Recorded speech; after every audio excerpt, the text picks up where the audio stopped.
Halo sahabat Properti Kota Makassar, di belakang saya ini ada rumah 2 lantai dengan luas tanah 9 kali 15 yang terdiri dari 4 kamar tidur dan 3 kamar mandi.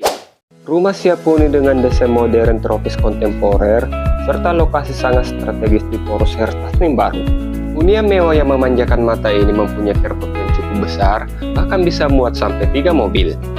Lanjut menuju ke dalam rumah. Setiba di dalam rumah kita langsung dapat living room dengan konsep open space menjadikan ruangan ini semakin luas.